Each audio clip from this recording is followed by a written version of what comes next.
को दुश्मन के एयर अटैक से बचाने के लिए इस गन का इस्तेमाल किया जाता है। यह एक light weight, simple to operate, highly mobile, high rate of fire करने वाली एंटी एयरक्राफ्ट गन है। जब किया शत्रु ने दुस्साहस और पड़ी आन पर परछाई, टूटा पौरुष का कीर्तिमान, तू एक पड़ा 100 पर भारी।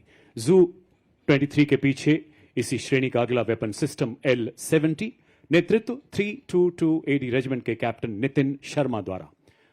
3.5 किलोमीटर की मारक क्षमता वाली ऐसी मोबाइल गन जिसे सेना की टुकड़ियों, हवाई अड्डों एवं महत्वपूर्ण ठिकानों को लो लेवल फ्लाइंग विमानों के खतरों से बचाने के लिए विकसित किया गया है।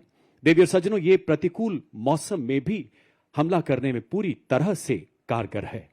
आर्मी एयर डिफेंस का यह हथियार ऑपरेशन सिंदूर के दौरान अपनी उपयोगिता को बखूबी सिद्ध कर चुका है।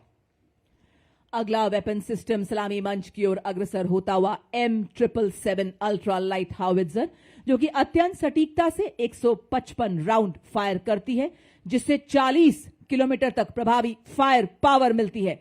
आधुनिक फायर कंट्रोल सिस्टम से लैस इसे हेलीकॉप्टर द्वारा अंडरस्लंग कर किसी भी दुर्गम इलाके में डिप्लॉय किया जा सकता है। नेतृत्व 1881 मीडियम रेजिमेंट के लेफ्टिनेंट उज्जवल भट्ट। वंदे मातरम की धुन में गूंजे आर्टिलरी का बेजोड़ साथी, विजय का ये संदेश सुनाता, इसमें बसता सेना का संकल्प अटल। अल्ट्रा लाइट हाउवित्जर है हर चुनौती में राष्ट्र रक्षा का मंत्र प्रबल। बड़े ही शान से सलामी मंच के सामने से गुजरता हुआ देवी और सज्जनों, M777 अल्ट्रा लाइट हाउवित्जर। धनुष उठा प्रहार कर, तू दुश्मनों पे वार कर, रुके न तू, थके न तू, सदा चले विजय तेरी। 871 मीडियम रेजिमेंट के कैप्टन पीयूष पांडे के नेतृत्व में अगला वाहन धनुष 38 किलोमीटर अधिकतम मारक क्षमता वाली ऐसी तोप जो बोफोर्स का स्वदेशी एवं उन्नत संस्करण है। 15 सेकंड में 3 राउंड दागने की काबिलियत वाला ऐसा हथियार जो लंबी दूरी तक लक्ष्य को भेदने में समर्थ है। दुश्मन के संचार केंद्र, बख्तरबंद सैन्य ठिकानों एवं किलेबंद रक्षा व्यवस्था को पूरी तरह से नेस्तो नाबूद करने में सक्षम धनुष मंच की तरफ अग्रसर होता हुआ। और अब आपके सामने 343 फील्ड रेजिमेंट के लेफ्टिनेंट श्याम सत्यवीर की कमान में अमोघ आगे बढ़ता हुआ 155 mm advance toad artillery gun system. इसकी लंबी मारक क्षमता 40 किलोमीटर।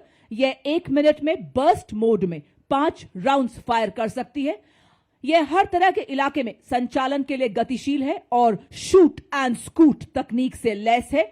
यह अत्याधुनिक प्रणाली, ऑल इलेक्ट्रिक ड्राइव, एकीकृत फायर कंट्रोल सिस्टम तथा स्वचालित गोला बारूद हैंडलिंग प्रणाली जैसे उन्नत विशेषताओं से युक्त है। बर्फ के हिम शिखर पर ना घबराया मैं, रेत पर चलकर भी ना लड़खड़ाया मैं, तूफानों का भी मैंने किया सामना, जंगलों से भी मैं गुजरता चला गया, बन गया है तन वज्र के समान अब मेरा। अमोघ भारतीय सेना की तोपखाना मारक क्षमता, सटीकता और युद्ध प्रभावशीलता को कई गुना बढ़ाने में सक्षम।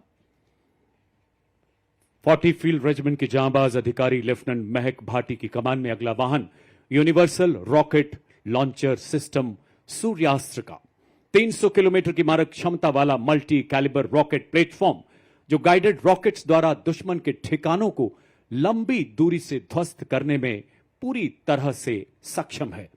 भारतीय आर्टिलरी में इस फोर्स मल्टीप्लायर का आगमन सेना की लंबी दूरी की तीव्र प्रहार क्षमता को कई गुना बढ़ा रहा है। मंच की तरफ शान से आगे बढ़ता हुआ यूनिवर्सल रॉकेट लॉन्चर सिस्टम। पत्थरों को ठोकर से उड़ा दे हम, चट्टान आए राह में तो सीने से हटा दे हम, आए अगर कोई बाधा तो बढ़कर करे हम मुकाबला, आग बनकर हम चुनौतियों के पंख दे जला। हम हैं मॉड्यूलर ब्रिज जिसकी पुल निर्माण क्षमता 46 मीटर है। आज की परेड में 115 इंजीनियर रेजिमेंट के मेजर शफी भट्ट द्वारा नेतृत्व। अत्यधिक बहुमुखी और मजबूत मॉड्यूलर पुल का शामिल होना भारतीय सेना की पुल निर्माण क्षमताओं को बढ़ाने की दिशा में एक महत्वपूर्ण कदम है, क्योंकि इसे बहुत कम समय में तैनात किया जा सकता है और आसानी से वापस भी लिया जा सकता है। यह उपकरण हमारी सेनाओं को बाधाओं को पार करने और हमारे इंजीनियर्स की पुल निर्माण क्षमता को बढ़ाने में मदद करता है। चूंकि ये 8x8 वाहन पर लगा है, इसलिए ये अत्यधिक गतिशील है और हमारी मशीनीकृत टुकड़ियों के साथ तालमेल बनाए रख सकता है। मॉड्यूलर ब्रिज का शामिल होना उपकरण डिजाइन और विकास में भारत की दक्षता को दर्शाता है और आत्मनिर्भर भारत के निर्माण के उद्देश्य को उजागर करता है। साथ ही रक्षा विनिर्माण में भारत के बढ़ते महत्व को भी प्रदर्शित करता है। बड़ी शान से सलामी मंच के सामने से गुजरता हुआ मॉड्यूलर ब्रिज दुर्गम क्षेत्रों तक सुरक्षित संचार प्रदान करने के लिए भारतीय सेना ने सरलता पूर्वक परिवहन योग्य एवं शीघ्र तैनात किए जाने योग्य सैटकॉम वाहनों को अपने बेड़े में शामिल किया है। सलामी मंच की ओर अग्रसर होती हुई वाहन आधारित सैटेलाइट संचार प्रणाली का नेतृत्व 33 आर्मर्ड डिव सिग्नल रेजिमेंट के नायब सूबेदार राजेश कुमार कर रहे हैं। इन संचार वाहनों को मेक इन इंडिया के तहत विकसित किया गया, जो हमें सुरक्षित संचार प्रदान करने के लिए आत्मनिर्भर बनाती हैं। मोबाइल सैटेलाइट टर्मिनल के ठीक पीछे अगले दो वाहन है शक्तिवान रेजिमेंट तथा दिव्यास्त्र बैटरी के। विशेष रूप से डिजाइन किए गए नई पीढ़ी के मानव रहित ये वो हथियार तंत्र हैं जिन्हें हाई मोबिलिटी व्हीकल पर स्थापित किया गया है।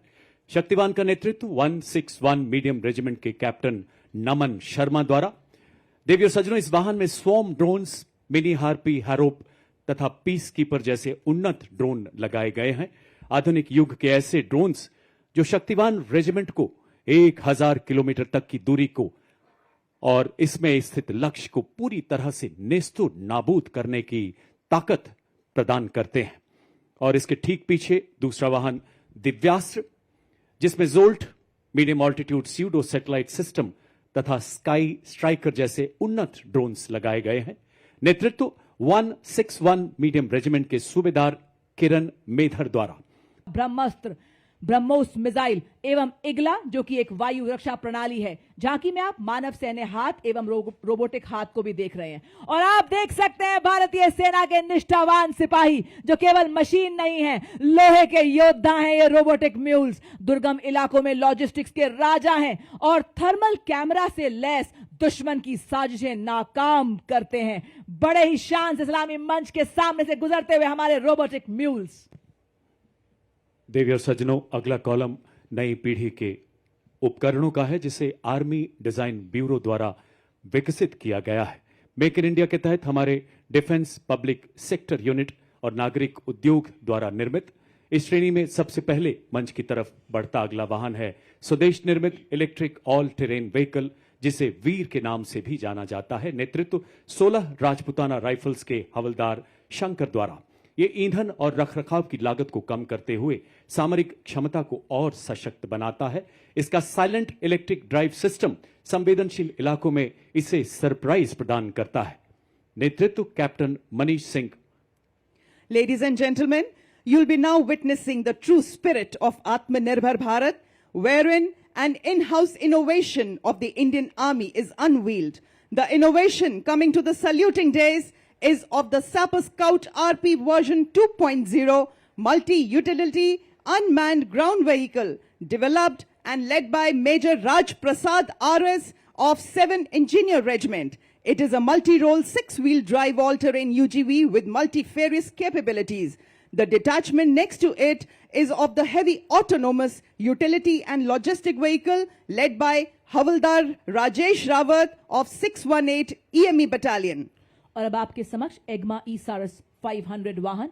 यह एक मल्टी रोल मानव रहित ग्राउंड व्हीकल पर एक integrated tethered aerial surveillance system है। साथ ही आप देख रहे हैं एरावत 1000, जो कि मॉड्यूलर मिशन पेलोड वाला एक इंटीग्रेटेड रोबोटिक मानव रहित ग्राउंड व्हीकल है। एग्मा का नेतृत्व हवलदार गुरुदेव सिंह एवं एरावत का नेतृत्व हवलदार अरिजीत सिंह कर रहे हैं। एग्मा ऑल टेरेन मानव रहित ग्राउंड व्हीकल पर बना लगातार एरियल निगरानी, कम्युनिकेशन रिले और सेंसर डिप्लॉयमेंट को संभव बनाता है। एरावत सर्विलियंस, लॉजिस्टिक्स और टैक्टिकल सपोर्ट मिशन के लिए एक मोबाइल बेस के तौर पर काम करने के लिए तैयार किया गया है। यह चुनौतीपूर्ण माहौल में सैन्य अभियानों को सशक्त बनाता है। एरावत और एग्मा के बाद अगला दस्ता लॉजिस्टिक ड्रोन मीडियम ऑल्टीट्यूड का आत्मनिर्भर भारत के राष्ट्रीय संकल्प के अंतर्गत स्वदेश में विकसित और निर्मित ये उन्नत भारतीय ड्रोन 4000 मीटर की ऊंचाई तक उड़ान भरने में सक्षम है। 20 किलोग्राम तक का भार ले जाने की क्षमता वाला ये ड्रोन सिस्टम 40 मिनट तक उड़ान भर सकता है। इसकी परिचालन सीमा 20 किलोमीटर है। नेतृत्व 3 नागा के हवलदार विवेक द्वारा ड्रोन आधुनिक युद्ध में निर्णायक शक्ति बनकर उभरते हुए। और इसी के साथ आप देख सकते हैं त्रिनेत्र लॉइटरिंग म्यूनिशन सिस्टम, नेतृत्व हवलदार टी पवन के हाथों में। यह एक उन्नत मानव पोर्टेबल इलेक्ट्रिक मानव रहित हवाई वाहन है जिसे सटीक हमले और वास्तविक समय की टोही के लिए डिजाइन किया गया है। और इसी के साथ आप देख सकते हैं हमारे पैरा ट्रूपर हवाओं का सीना चीरते हुए आसमानों की हद तक सुना रहे हैं ये 3 रंगों की गौरव गाथा। आपके सामने हमारे पैरा ट्रूपर हवलदार दिलीप उपाध्याय और उसी के ठीक पीछे आप देख सकते हैं हमारे दूसरे पैरा ट्रूपर हवलदार अजय सिंह।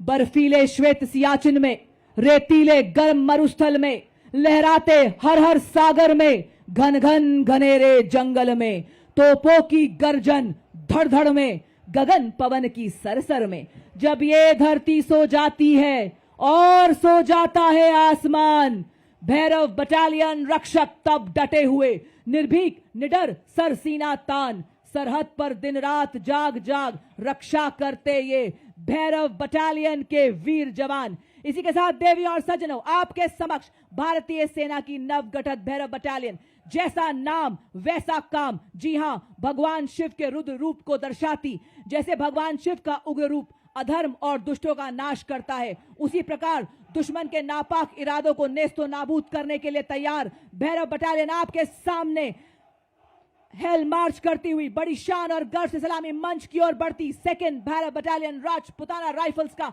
दस्ता, जिसका नेतृत्व मेजर चंद्रेश के हाथों में डेजर्ट फैल्कन्स के नाम से जाने जाने वाली यह बटालियन साइलेंट वॉच डेडली किल के मोटो पर आधारित है और सदा सतर्क निगरानी, तीव्र एवं सटीक प्रहार की क्षमता में राष्ट्र सुरक्षा का प्रण लेने वाली यह भैरव बटालियन गीत के माध्यम से सभी में उत्साह एवं जोश भरती हुई।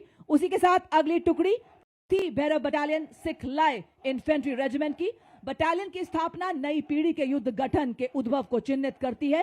रेजिमेंटल ईथॉस में डूबी हुई, भविष्य की हर चुनौती के लिए तैयार, तकनीकी रूप से सशक्त, इन्हें जब भी जहां भी बुलाया जाएगा निर्णायक और सटीक